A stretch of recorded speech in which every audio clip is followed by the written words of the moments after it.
quoi il y avait quand même des versions qui étaient légèrement différentes par Oui, rapport à certains mots. Ils disent par exemple qu'il y avait aussi Ibn Abbas, il avait certains versets chez lui qui étaient un petit peu différents que ce qu'on trouve dans le Coran, on va dire officiel. Donc oui. voilà. Et combien en fait, parce que là aussi sur le chiffre exact, on n'a pas vraiment une exactitude. On en dit qu'il y a entre 7 et 10 qira'at. Mhm. Oui. Et qu'est-ce que vous pensez? Il y a sept récitations ou qira'at connues et il y a sept qira'at ou récitations moins connues. Donc au total, à peu près 14. Les D'accord. différences sont où il y a eu des différences du fait que même à cette époque-là, bon, c'était pas comme aujourd'hui d'imprimer plusieurs exemplaires d'un livre. Les compagnons essayaient de mémoriser le Coran par cœur. Et lorsque tu mémorises quelque chose, ça arrive. Lorsque tu veux répéter, tu veux réciter, peut-être il y a un changement dans ta récitation. Ces changements en fait proviennent de ce genre de narration parce que les compagnons ont essayé de transmettre ce qu'ils avaient mémorisé et là ils ont enseigné à leurs élèves et dans cette transmission ce genre de changements se sont produits. Ça c'était normal. Alors, est-ce que ces changements étaient si graves que nous pouvons dire que le Coran a été falsifié? La réponse est non. Déjà, en fait, sur ce sujet, dans la série de mes vidéos, la falsification du Coran, où j'ai publié jusqu'à maintenant 4 épisodes. Là, un des épisodes concerne ce sujet, les qira'at du Coran. Là, je vais parler de toutes ces versions, une par une, de manière détaillée. Mais maintenant, j'explique en résumé. Ceci ne veut pas dire que le Coran a été falsifié. Pourquoi? Parce que déjà, nous avons accès à toutes ces versions et nous pouvons les comparer l'une avec l'autre.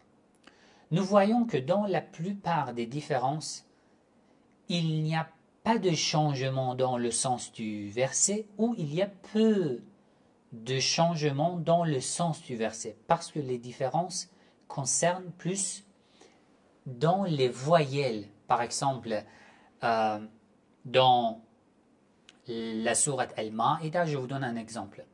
Par exemple, la sourate Al-Ma'ida, je pense que je l'avais ici.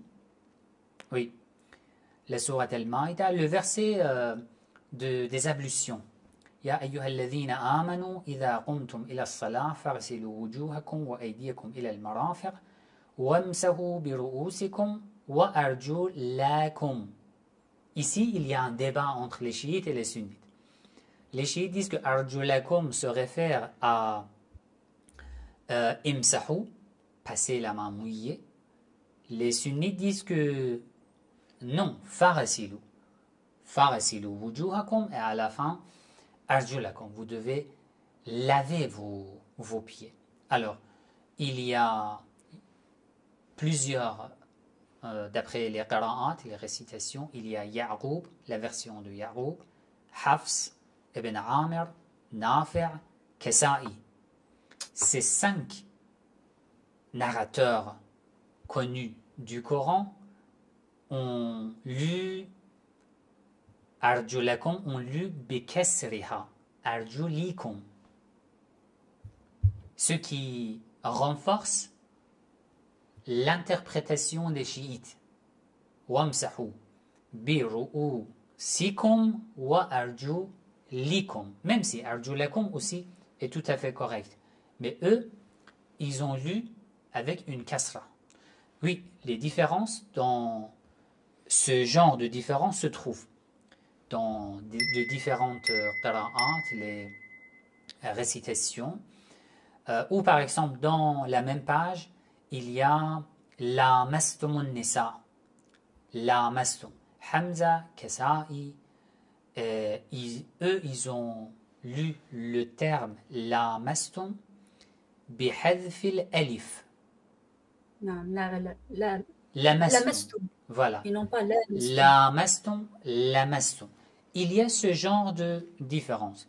Ou par exemple, shana'anu qawmin. D'accord?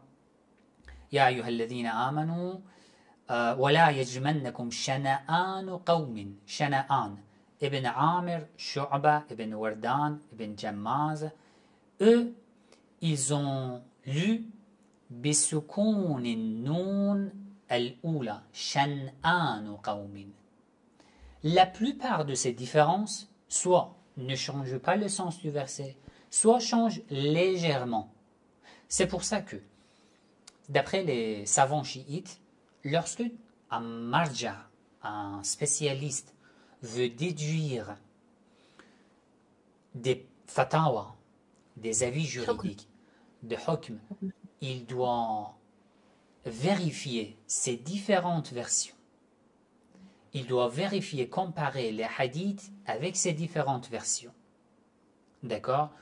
Et c'est pour ça que même pour être encore plus prudent, pour réciter une sourate dans le Coran, il récitait avec de différentes versions.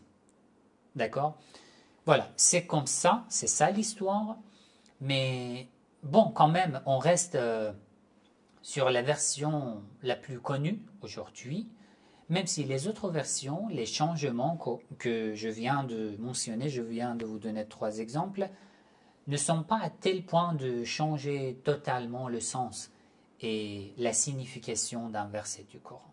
Est-ce que c'est clair?